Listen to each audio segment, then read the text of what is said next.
Kevin, I should probably introduce myself. My name is Stacy Clark. I'm the Ecological Site Regional QA for Soil Survey Regions 10 and 11.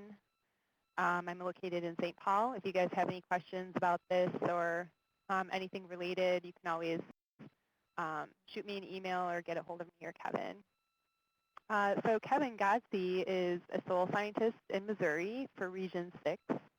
He's created a lot of tools in NASIS over the past few years for us and for ecological site work.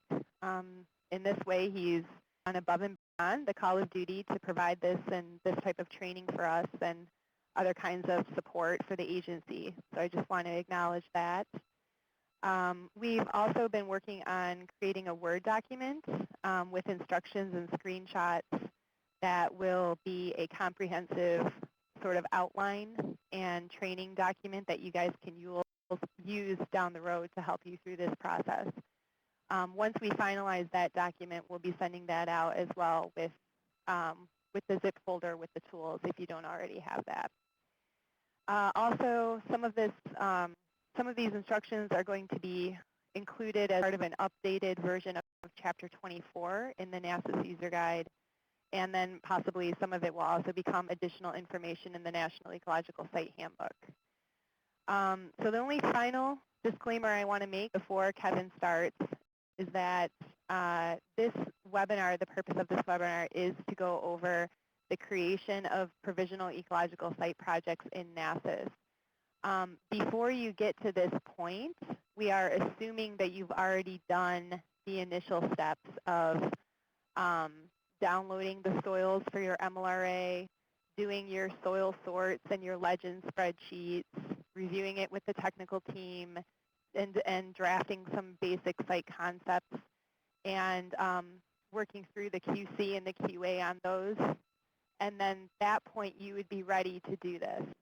So this presentation will not be reviewing any of those processes. This is just about what happens from that point forward, although there is a few things that are tangentially related to those activities.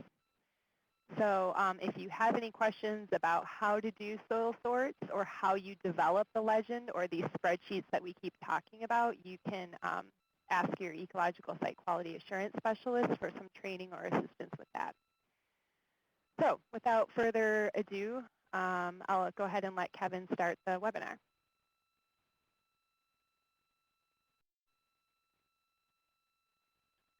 Uh-oh, I have a feeling I'm going to need to take you guys off the listen-only mode so that you can hear Kevin. 1 second. All participants are now in interactive talk mode. Okay. All right, Kevin, there you go. Yeah. Sorry about that. Okay. Yeah. One thing I like to start off anytime I talk to anybody on the about NASIS, where some of the information is, and I know some QCs are very skeptical, novices on NASIS. So some of the places to get the information is on the NASIS website. There are NASIS 6 training materials, and there are 24 chapters on how to use NASIS, understanding NASIS, examining, and all that sort of thing.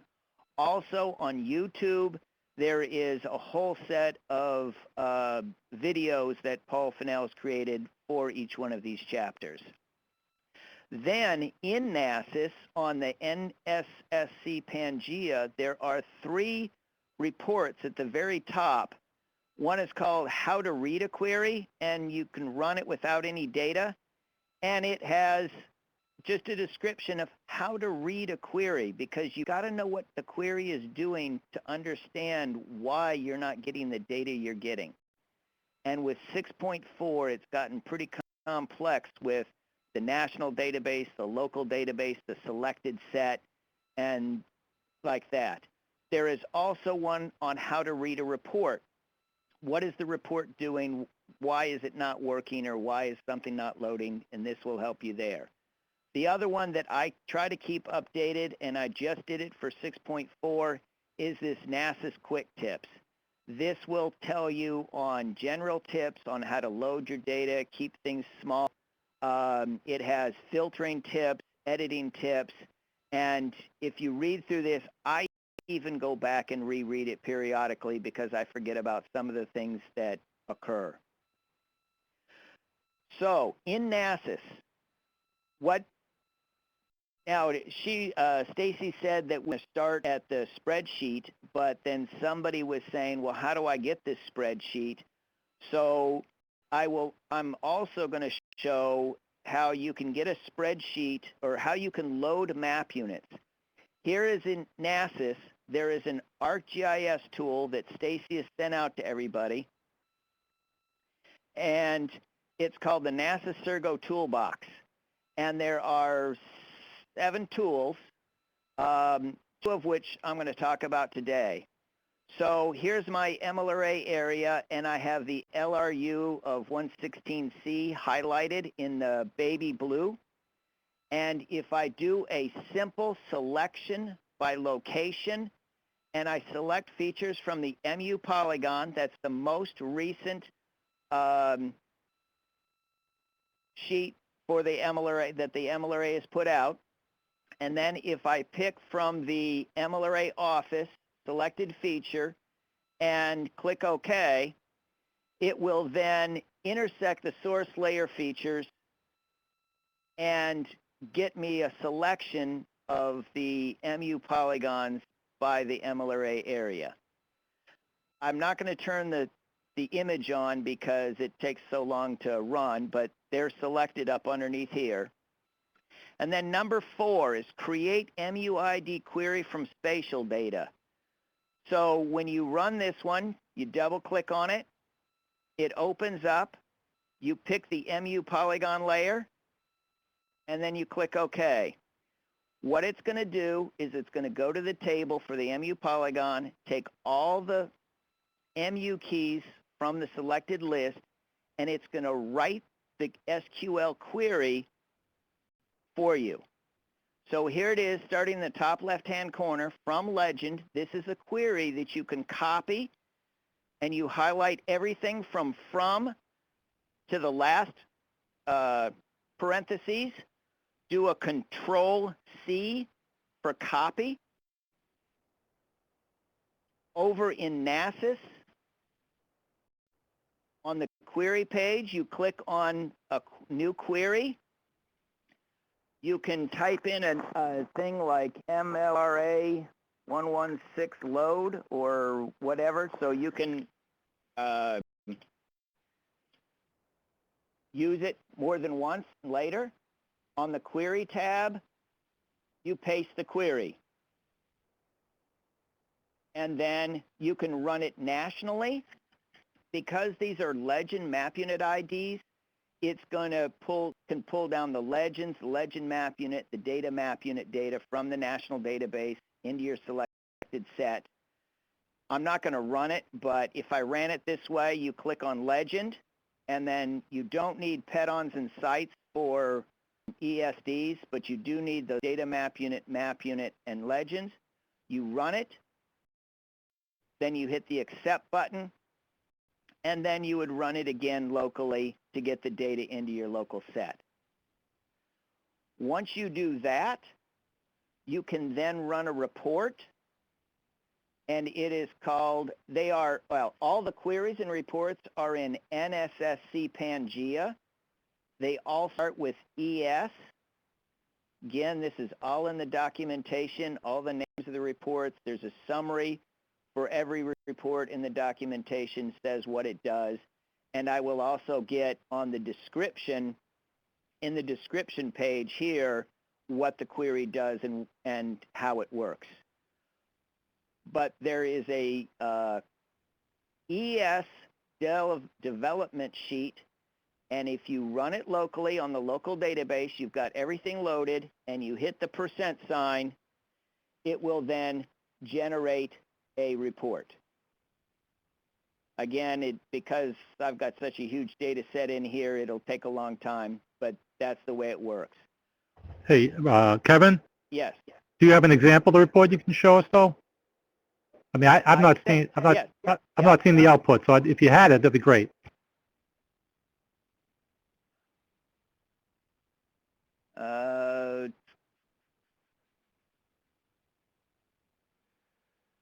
What did I do with it? I don't have it with me right now. I don't want to derail you, but maybe later if you want to send it out. I mean, it might be helpful. It'd be helpful to me anyway. Right. There is, well, in the documentation, it looks like this. It has the map unit name, the national symbol, the map unit record, the soil name, the component record ID. It has a whole bunch of soil properties, conservation tree and shrub group, taxonomy, landform, parent material. It's a pretty large table that has a whole bunch of data. What you can do in the Explorer window is click in the Explorer window, do a Control-A to select all, do a Control-C to copy, open up Excel spreadsheet and do a Control-V to paste, and it'll just take that report and paste it right into an Excel spreadsheet. Now, this is not where I was going to be starting today. This was just a little supplemental. In this documentation, the bottom, there's an appendix that talks about how to create the query by intersection and ML array. It's step by step. We're working to make sure that it has all the steps so nothing's missing and everybody can do it easily. So you'll start out with a spreadsheet, and what you'll do is you'll go through that filtering, you'll make your site keys and everything.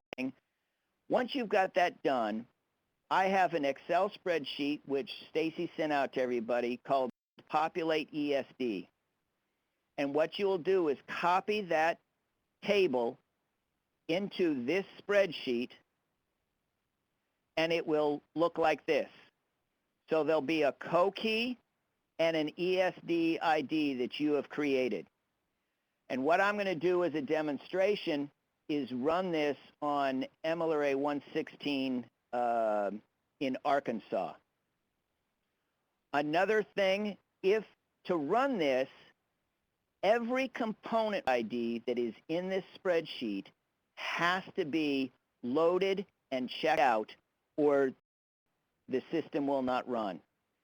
The way to do it, again, I have an appendix that says how to do this, but you do a copy of the co-IDs. You open up a Word document. You do a right-click, paste text only. Now you've got a whole list of all those record IDs from that spreadsheet. You do a replace. You look for special, paragraph mark, replace with a comma.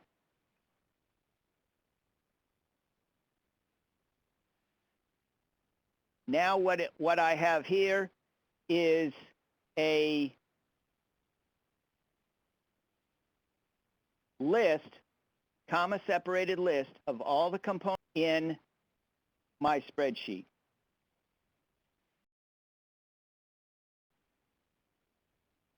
In NASIS, there is a query that is load component by ecological load. You can load map units by MUIDs, but the one I'm looking for is DMU by co-ID list.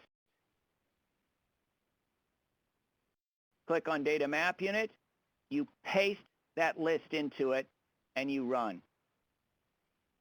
It will then load 251 map units into the selected set. So I'm just going to interrupt briefly here, Kevin.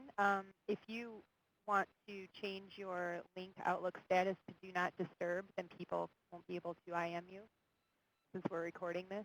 Oh, yeah. And then also just a reminder to everyone on the phone, if you have a question, please submit it via the Q&A box at the bottom, and we'll be answering questions at the end. Otherwise, if it's a question that needs immediate clarification, I will interrupt Kevin. But since I can't put everyone on mute right now because of that would mute Kevin, we're just asking you to please mute your phones and submit your questions through the Q&A box.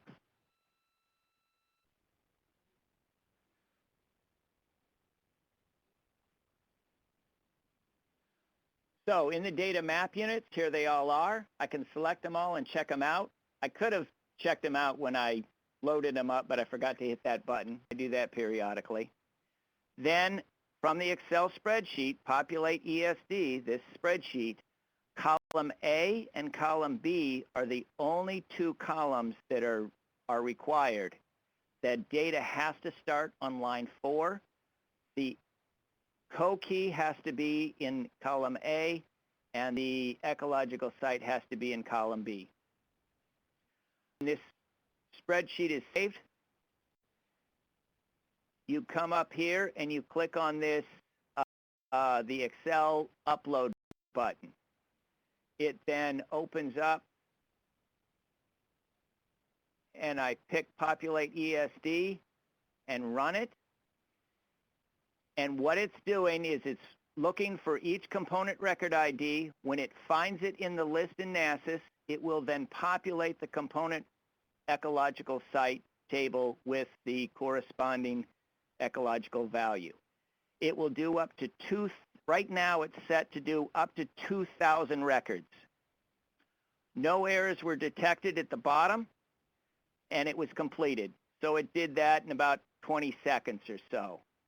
If we then open this up and look at a component ecological site, there it's populated. None of these were populated before I started. Now it's added this ecological site to the component ecological site table based on the component record ID from that Excel spreadsheet. Again, this cannot happen until all the ecological sites are populated in ESIS, and then the next day they show up in NASIS, and then the NASIS process, you can do the linking to the component record IDs, and you can set up your projects. The second thing that can be done, let me see if this thing will, I think this will run not too bad at speed if I've got everything loaded. And I don't have it loaded. The next thing to do is to create the projects for all the ecological sites. So there is a report called ES Project Create Project List. When you run it, nothing has to be loaded. You pick the ecological site MLRA, and these values are coming from the ecological site table in NASIS that gets populated from the ESIS site, and I'm picking 16A. You type in the office responsible, and this has to be exact. If it's misspelled, the whole system will crash and nothing will get uploaded. You pick the state responsible for M06, it's West Virginia, and you can pick the person who's responsible, and it has type ahead features, so I'm going to pick Preston, John Preston, who's the MLRA leader, and I click Run. That generates this table here of the project name, the project description, ecological site ID, the office, the state responsible, the staff leader, and milestones. What it's doing is it's adding 10 milestones to every project. You click inside the box, Control A selects all, Control C is a copy. You can then open up an Excel spreadsheet. Now I'm just going to pick this one. And you can use the same spreadsheet every time and just delete the old information. You go to line 3A and paste the information in.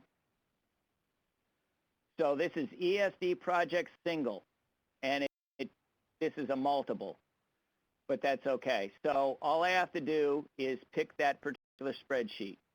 So I save it.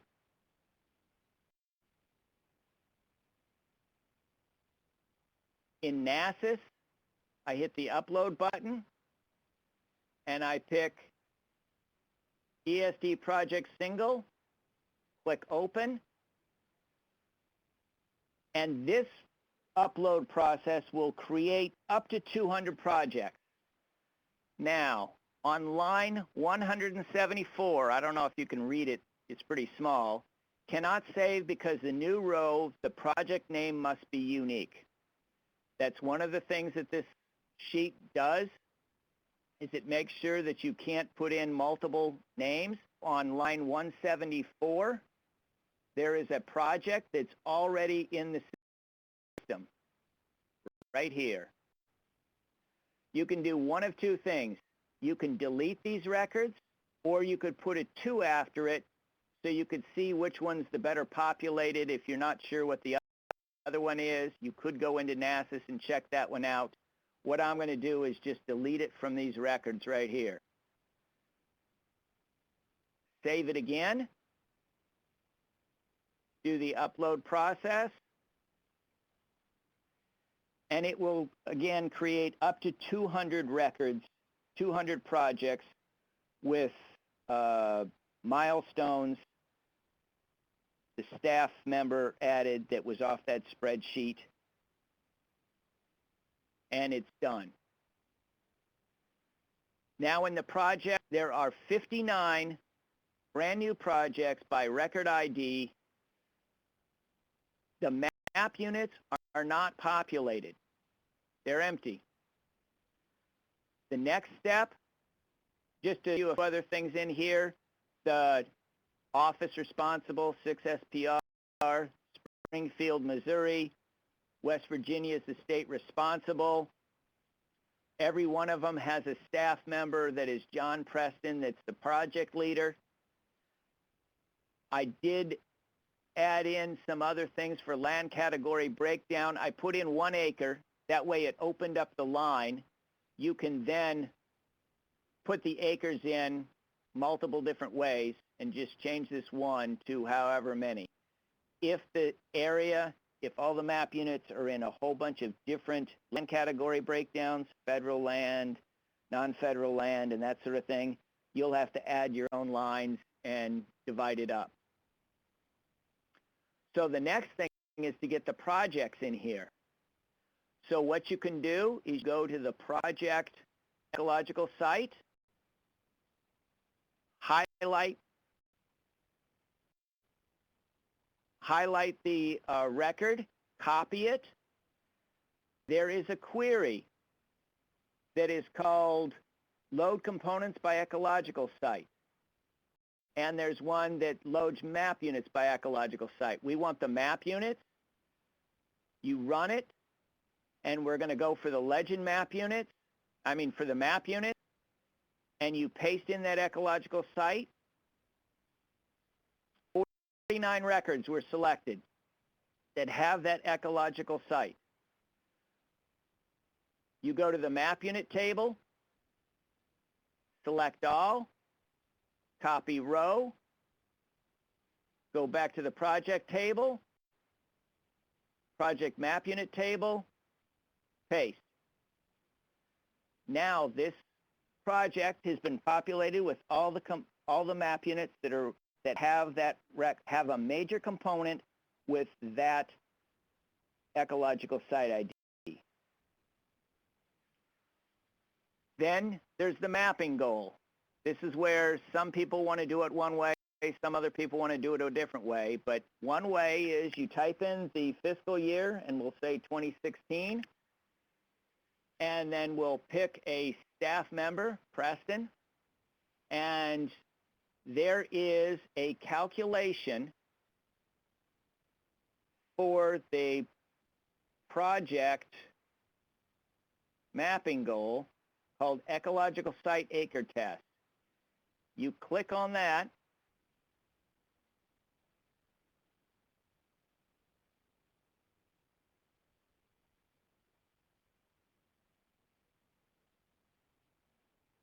you run it, and then here the acres are updated. What the calculation does is there's multiple components in that map unit. Some of them have the ecological site and others do not. What the calculation is, it compares the component ecological site ID with the project ecological site ID. When they are the same, it then takes the component percent, multiplies it times the total acres from the legend map unit table, gets a running total, and populates the acre goals. These goals could be copied and then put over into the category breakdown if they were all non-federal. Otherwise, you'll have to decide how many or which way and go from there. Once you have a project that is populated,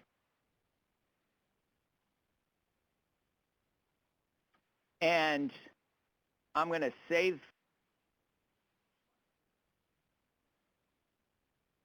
these to the national database.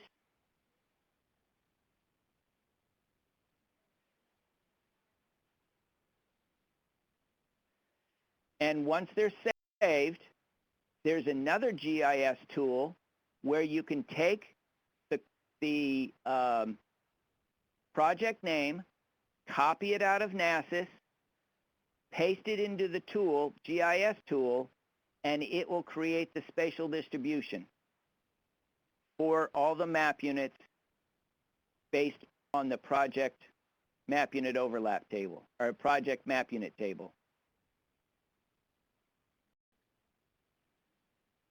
And it takes a few minutes, but that's standard NASIS.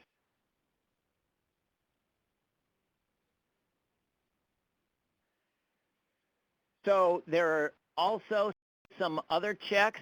There are some queries just to double check to make sure. There is a query that looks for map units not in an ecological site project. There is a query that loads components that don't have an ESD link, and you might want to run these to make sure that you've got them all populated. I'm going to double check. Okay, this is this one. I highlight this project, copy it, open ArcGIS. This tool at the bottom, select map unit polygon by project area.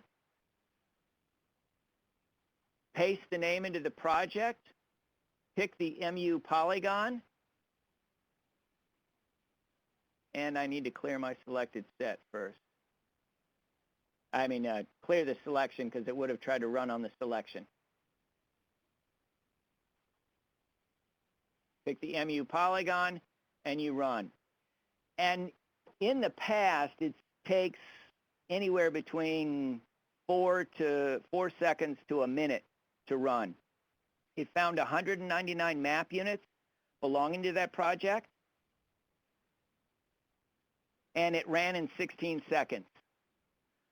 It adds it to the data table, and here is that particular 116 project, chert protected backslope forest. If you wanted to get the acres spatially, you can open up this table. You can add a field called acres. Make it a, oops, did that wrong. You'd make it a floating point. What I need to do, I accidentally hit that wrong.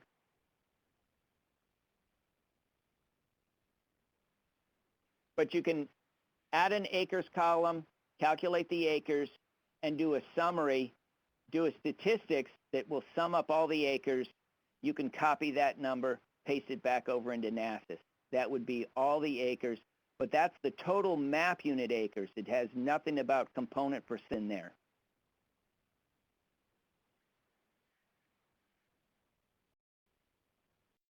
And ArcMap's going to take forever to delete that column.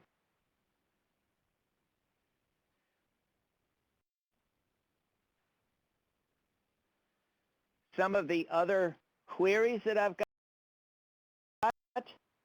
is you can load from your spreadsheet.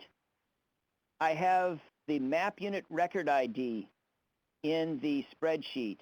Just like in the very beginning where I made a comma-separated list, you can make a comma-separated list of the MUI IDs and paste it into this query to load all the map units by the value. This is how to load map units. That's the one I used before. Map units by MUI ID list.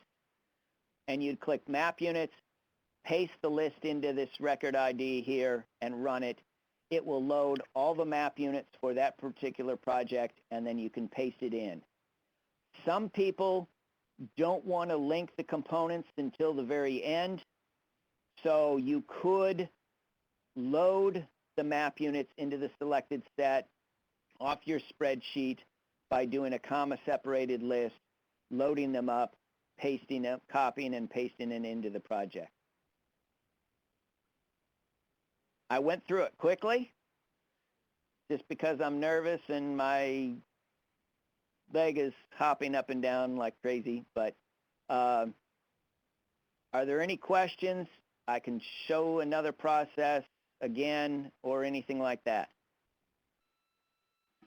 Okay, thanks, Kevin. So we don't have any questions that have been submitted in the Q&A box, but everybody should be still in participation mode if you have questions or if there's anything you want Kevin to go over again or see again in more detail. Now is your chance. So I'll go ahead and open it up for discussion. Yeah, I have a question, if you can hear me. Yes. Yep. Kevin hit on this a couple times. As far as linking these provisional ecological sites to the component in NASIS, has that been decided that we will do that, or is it still being talked about? So, okay, so basically that is the very last step that you would want to do. You can do it in a couple different ways. As Kevin mentioned, some people don't want to link to the components right away.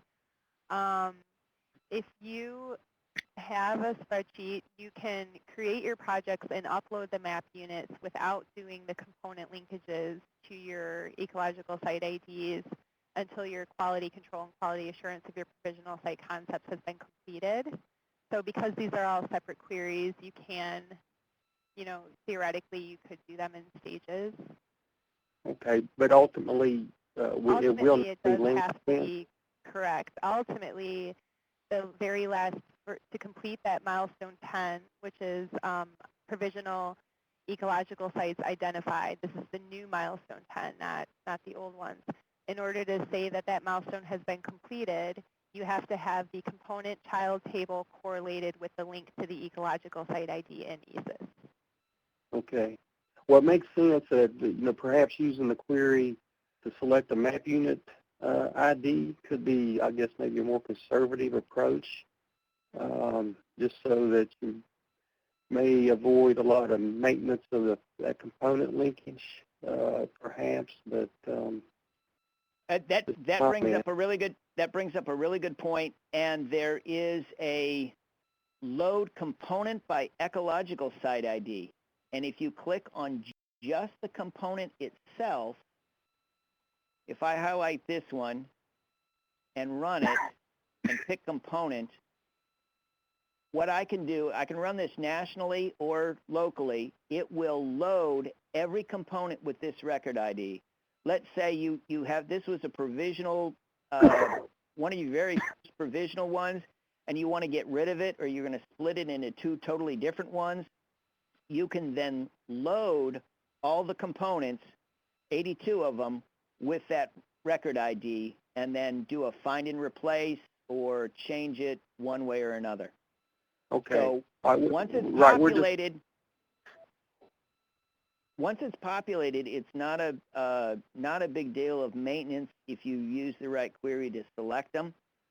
What I was told, I'm not an ecological site person, but I've been working with a lot of them now. Once your site and key has been accepted by the technical team, then you populate them in ESIS. Once they're in ESIS, you can populate them. That it's been approved, you're creating the projects, you can link them. So I just want to add to that, once your legend has been approved by the technical team and gone through a provisional quality control and quality assurance review. So we do have a separate quality control and quality assurance review that are milestones, new milestones 8 and 9, that represent a process for quality control and quality assurance for that before we would say, okay, go ahead, you're good to go ahead and put these in. So I guess what I would suggest is you could, if you wanted the projects in NASIS just so that you could do some spatial assessments in ArcMap and you were still dealing with very draft site concepts, I would just do the first 2 queries that Kevin mentioned. And then once your site concepts have been refined and you know you have a pretty good idea of the components that you're going to be linking, then you would do your quality control and your quality assurance review. You would enter those into, well, they have to be entered into ESIS to create the projects. So I guess you would want to do that first. And then you would do your quality control, quality assurance review, and then you could do correlation. Does that make sense? Yes. Okay.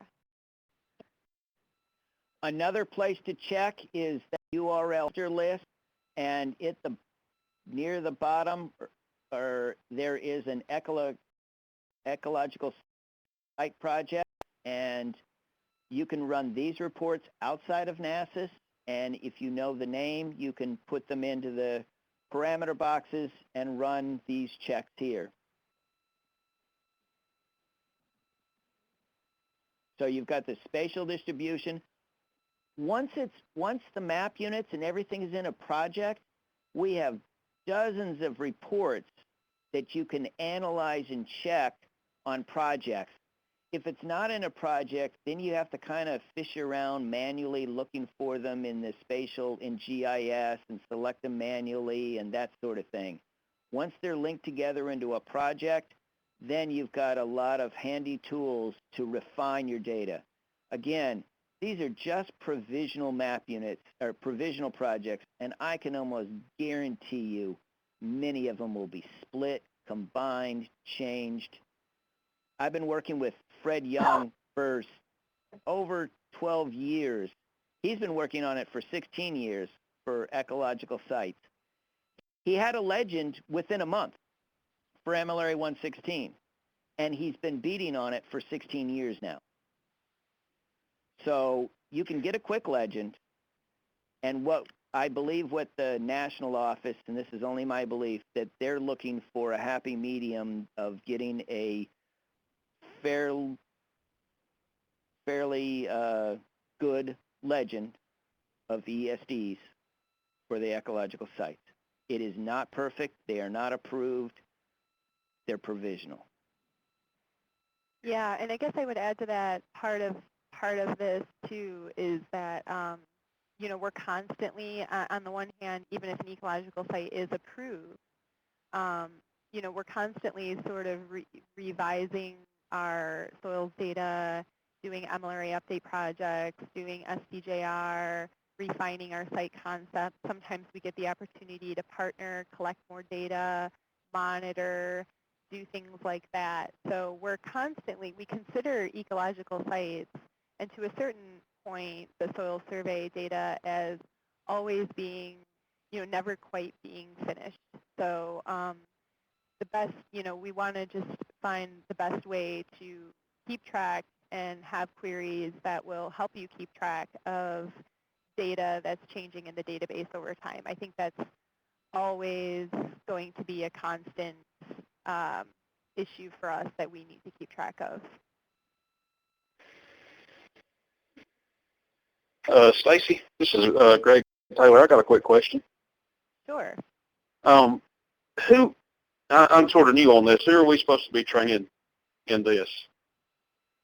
I understand like this is you're showing it to us, and we're going to let other people see it, or are we supposed to be training other people in it, or just I just want to know sort of the process.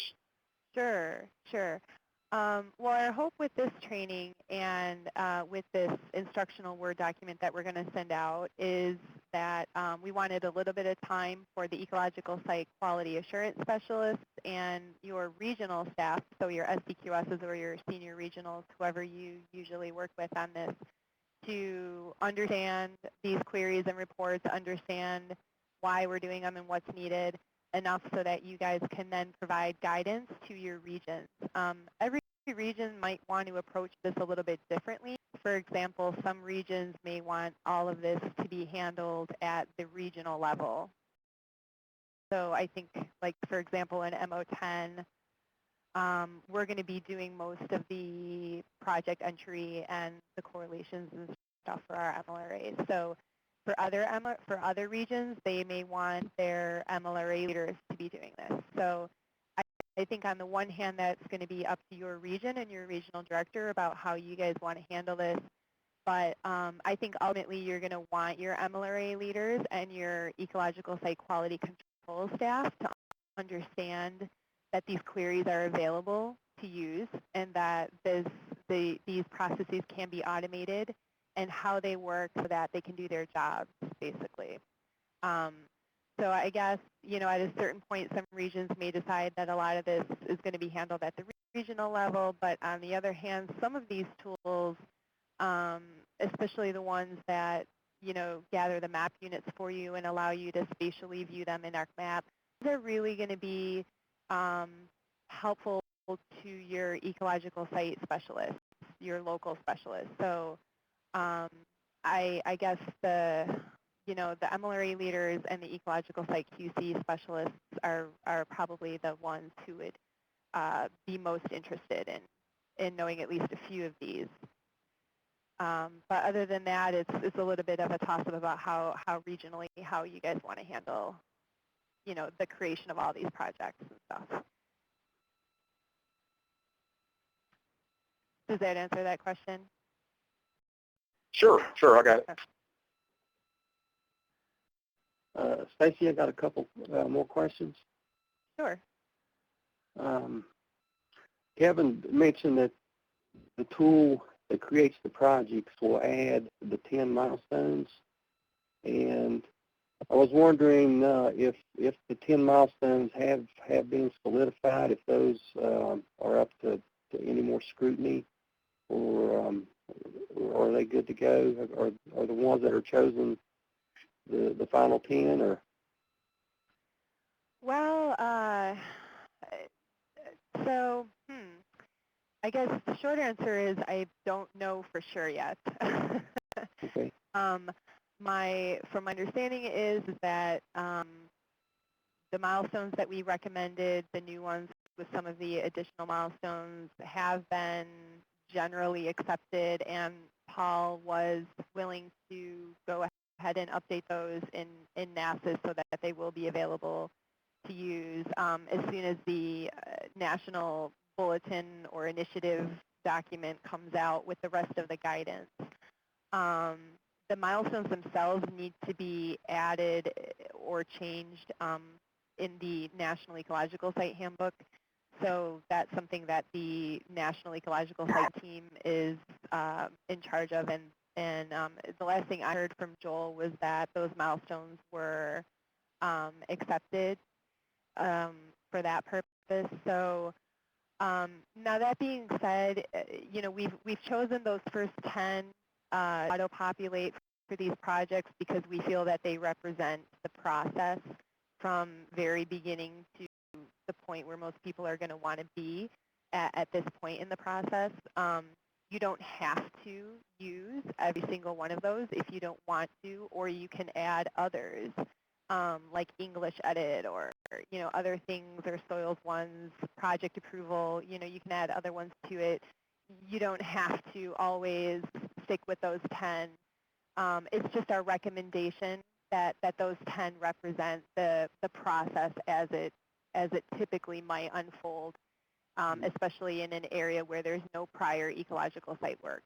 For some people who already have work done, that process would be unfolding slightly differently, but you would still want to make sure that you were hitting the main concepts like that, even if you had existing sites in the database, that those had been reviewed and that they had undergone a QC and a QA process. So no matter sort of where you're coming at the process, you still want to be able to say that at some point those milestones were completed. So we just went ahead and documented the process as we could through the use of those milestones, but it's a little bit of your discretion which ones you think apply to each of your projects, because it's gonna vary across the country. The second question was, this is a pretty detailed process Kevin has shown. It seems like a pretty viable tool in my opinion. But to get more training on this tool or to receive the training again, would it be just through the YouTube videos or watching the recording, or would Kevin be available just to show this again to a smaller group perhaps, or what do you think about that? Well, actually, this is the second time that we've done it now. Some people didn't quite get the memo to invite their regional staff, so I do apologize about that. But this is the second time that we've done this webinar, and we did plan on recording it just for that purpose, so that if I think sometimes, I know for me personally, seeing this again for the fourth or the fifth time now for me has really helped solidify the nature of the queries and reports and the process in my mind. So I would encourage you, because Kevin is not a national staffer and cannot provide support nationwide, I would really encourage you to utilize the training video and the documents that we're going to be sending out to try to, watch it a few times and see if you can maybe solidify the process in your mind. Kevin has been, amenable to answering questions over email and stuff like that if they're brief, but we really don't have the time, and we really can't utilize Kevin to the extent to be like a national trainer in this respect beyond, what we're doing today and having this recorded. So. Okay. All right, sure, that makes sense. All right, appreciate it. But also here, this Word document, here's a little section on creating how to create a comma-separated list. It's step by step. Click this button, highlight this, click replace button, get the list, copy it, do the replacement. Every little step, and hopefully we'll make sure that every little step is covered, but you should be able to just follow this. And yeah, if you watch the YouTube video and follow this document at the same time, that would probably help. Yeah, and I guess I would add to that, immediately following this webinar, if you guys, I can send this Word document out to you guys, and if you try to go through it again, and if you have questions or you have things that you don't feel are explained very well in the Word document that you would want additional information on, I would say go ahead and send that to us in an email, and we'll try to beef up that Word document as much as possible so that when we do send it out as a final training tool, we can make sure to have as much information so that people can follow the process on their own as possible.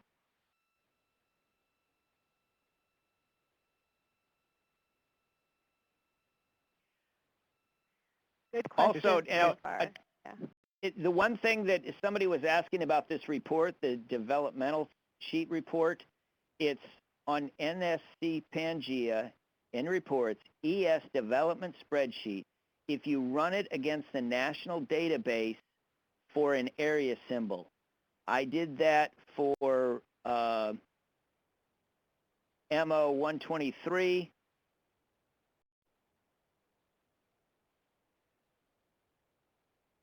And the report, I deleted it.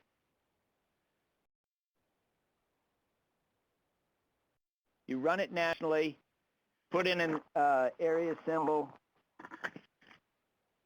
It runs fairly quickly, and it'll give a summary sheet of all the map units. It has the co-ID in the first column, the ecological site in the second column, and then a whole bunch of landscape, landform, taxonomy, rocks in the surface layer, runoff, drainage, flooding, conservation tree and shrub group, land capability class, top 3 plants in the forestry section, and an eco site name.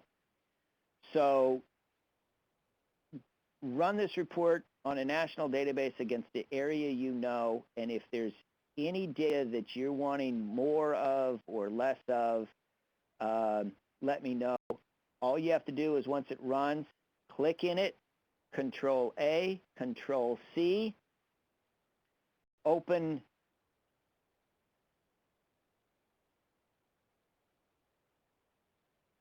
turn these off. Open up a blank Excel spreadsheet. Go in the top corner and paste. And it'll go into the database. Yeah, so this might be good for those of you who have pre-existing range sites as a way to find those, because those probably will not exist currently as projects in NASIS, as a way to find those in your, for which ones are in your MLRA of interest, because a lot of those existing range sites were developed on a statewide basis, not on an MLRA basis. So if you are in a region where you're dealing with stuff like that, this might be a good way to see which sites already exist and correlated to which map units, and then which map units are not correlated to anything, and have it all, a good place to start, and have it all in one spreadsheet.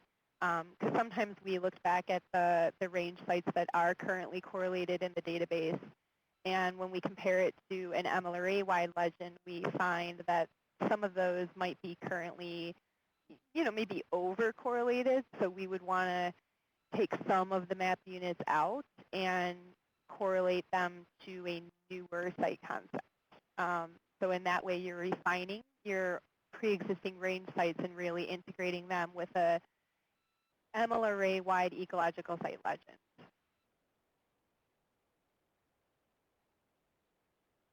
Hey, Stacy, I got a question here.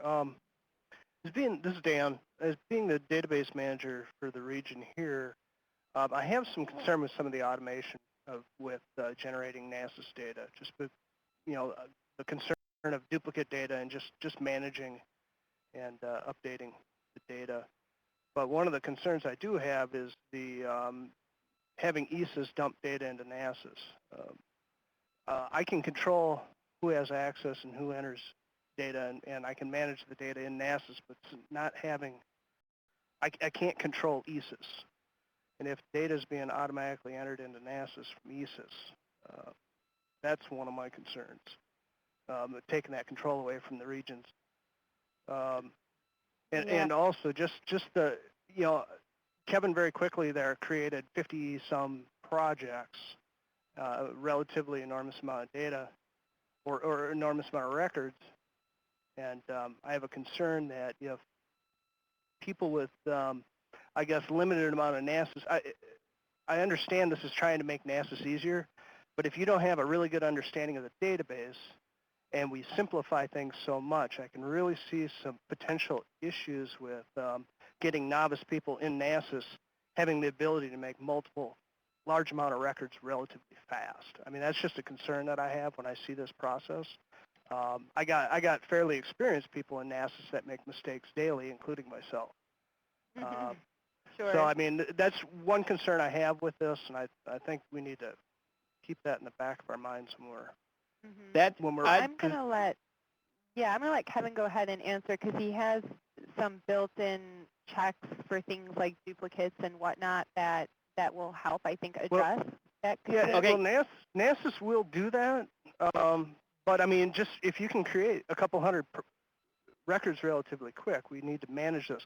And I think one of the good thing is that if you put a record in there and you're managing one record, and it takes a little bit more effort, you have a little bit more ownership to it.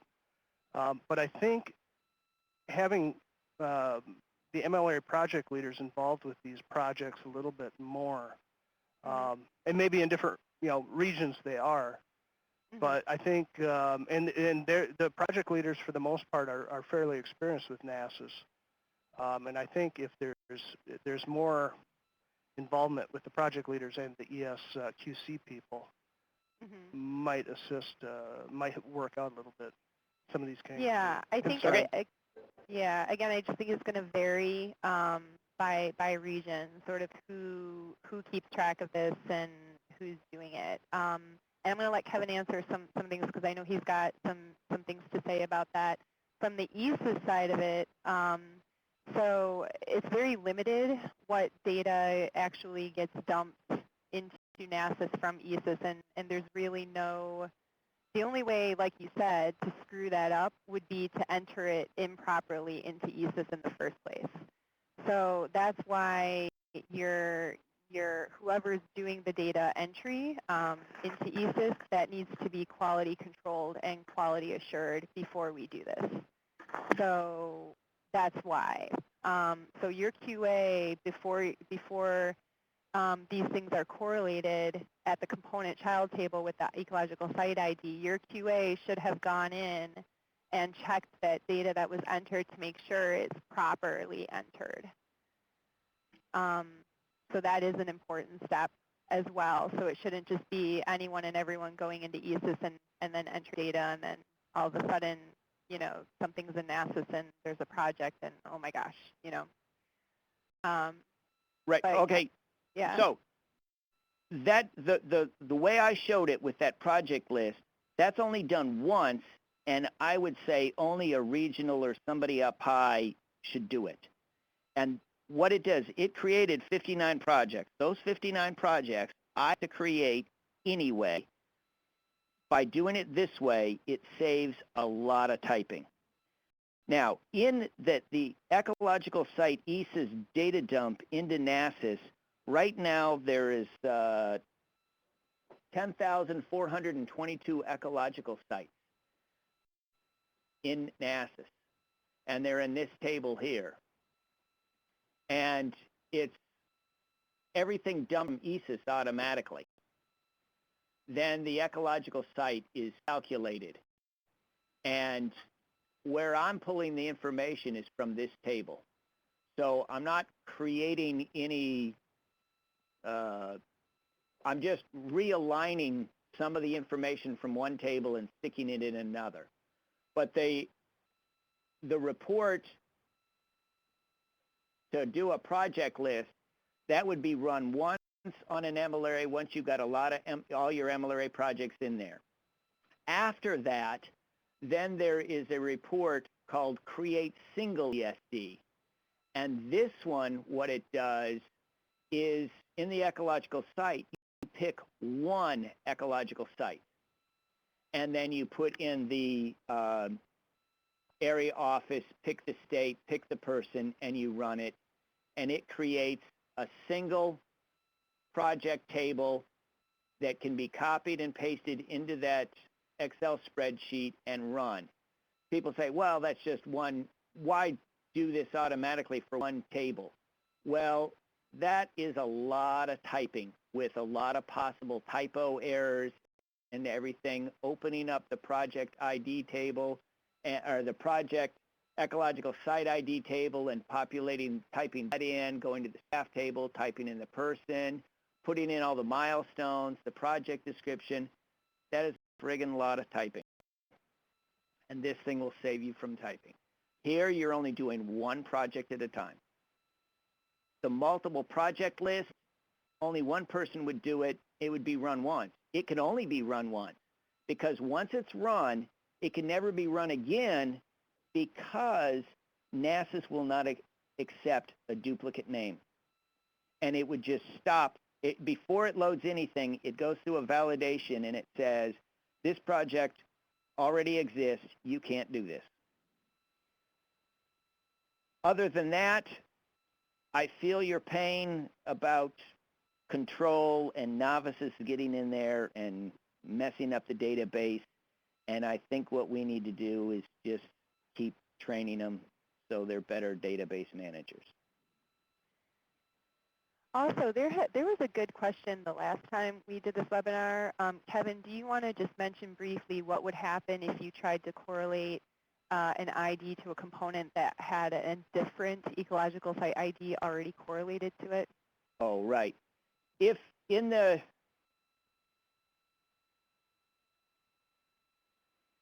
this spreadsheet, if this component Britwater already had an ecological site in there and it was identical to this one, it would just skip over it because it's already there. It will not put in duplicate values.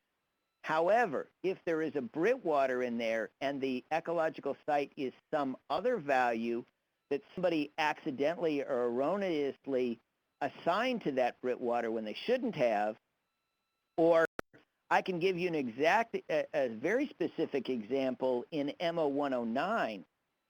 Somebody doing an SDGR project copied a component from MLRA 107 and they pasted it into their MLRA 109 SDGR project for one of their components, but they didn't delete the ecological site.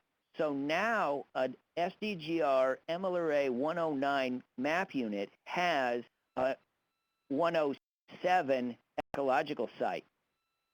Big faux pas. That's wrong. They didn't realize they should have deleted it when they copied and pasted. That kind of stuff is going to happen constantly. What this will do is it will put the correct ecological site in there. So if the ecological sites don't match, it will then append this ecological site to it. Then there will be two records. They're in NASIS. I've got a query that will find duplicate. More than one. Right. I could find it. I must. Is it the eco one? Yeah. Component with more than one eco site ID. You run this query, and it will load all the components that have double numbers. And then you can go through there and figure out which one it should be.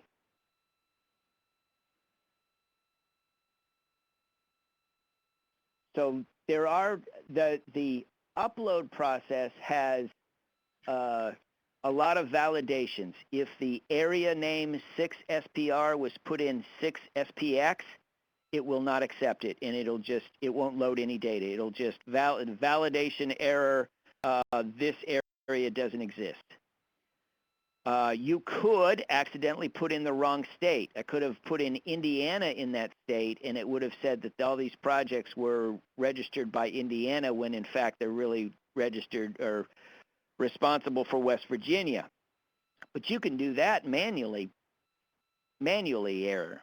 It's true it'll do it quickly, but with find and replace, you can fix it.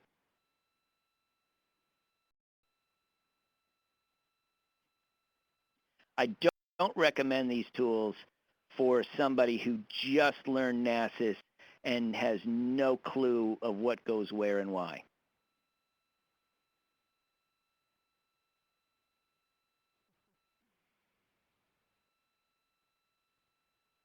I hope that alleviated some of your apprehension. And I feel your pain. I've been there. Yeah, and currently if you look in NASIS, because of the history of, I guess, to be completely frank, there being very little quality oversight of what got entered into ESIS, you can go into NASIS and if you look and it is a bit of a mess. There's not a lot of consistency with the site names and whatnot. So, but we do have standards now, and we do have a handbook now that's official, and we do have people in positions who are supposed to be enforcing those standards and guidelines. So hopefully some of the issues we've had in the past with a lot of inconsistency as far as what gets entered into ESIS should not happen from this point moving forward. But I know that for sure very well that there's a lot of cleanup that could be done in the ESIS database and updates that could be done as far as how some of that stuff got entered. And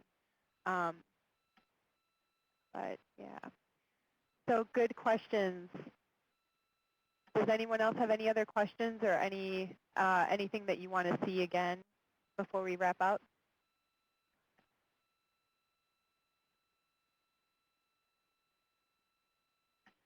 So all I recommend is look at that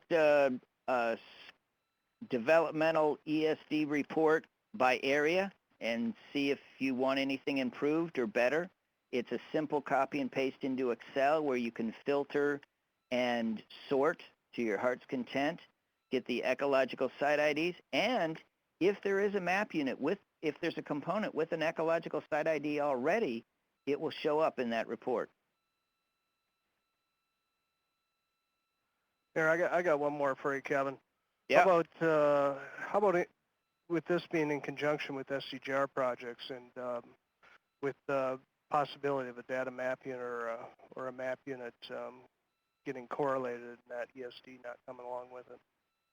Yes, and again, that happened with Fred's list in 109. Somebody had done, he had an Excel spreadsheet that he downloaded the legend 2 years ago. And it took him 2 years to work through it through a year, and then the next year he went to go populate it. What happened was he didn't have all the component record IDs because the new components that were created in the SDGR project. Two things that can happen. One, you can find them spatially with that spatial tool to see if there's anything missing.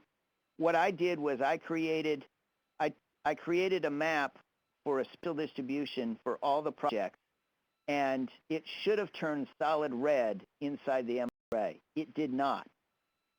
So I zoomed in, looked at a particular map unit that was not red, and then went back to NASIS and looked at it. The component record ID did have the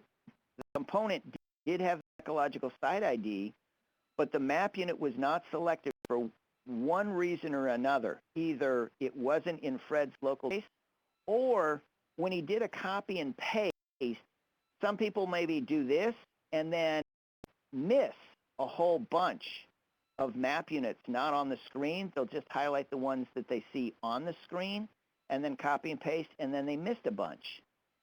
So again, there's some queries that are load components without an ESD link. You can find which ones don't have links. Then load map units that are not in ES projects, and you can load those. Then you can decide where they fit in your scheme, give them the ecological site ID, copy the map unit over into the proper project. And so we've got ways of finding duplicates, null values, not populated, map units not in projects. Yeah, and I think the tools in ArcMap that are available to map these out for us spatially are going to be really important. It makes it real obvious right away. I mean, I can see right away looking at that, there's some county join issues and some missing counties. So, and that's an SDGR problem. Yeah. So I think as regional staff, it's our job, the ecological site QAs, to be working closely with the senior regionals and the SDQSs to make sure that at the closeout of every SDJR project, that if we do know that we have projects in NASIS, that are related to those map units, that we're doing some checks and see if anything got affected and what was carried over, and that we're doing some quality assurance checks on that data. So I just think that's our job as regional staff people, to be checking these things and be communicating, with each other about that. So as a region, you guys will probably want to come up with some kind of a plan about you're finalizing your SDJR projects and working with your ecological site QA person to make sure that there's not going to be any effects, or if there is effects, how those are going to be handled in the database.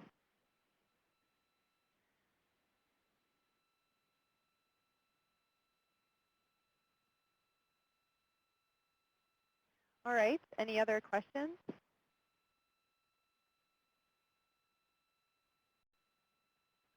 Okay, so I hope you guys are found this helpful and are a little bit more aware now of these tools that are available and how much they will help throughout this initiative.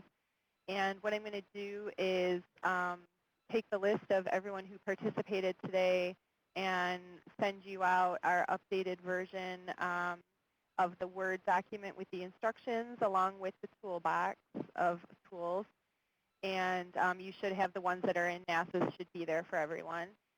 And like I said, if you have any comments of things we can add to that Word document, we will be finalizing it over the next week or so. So just go ahead and let me or Kevin know. And I just want to thank everyone for your attention and your questions today.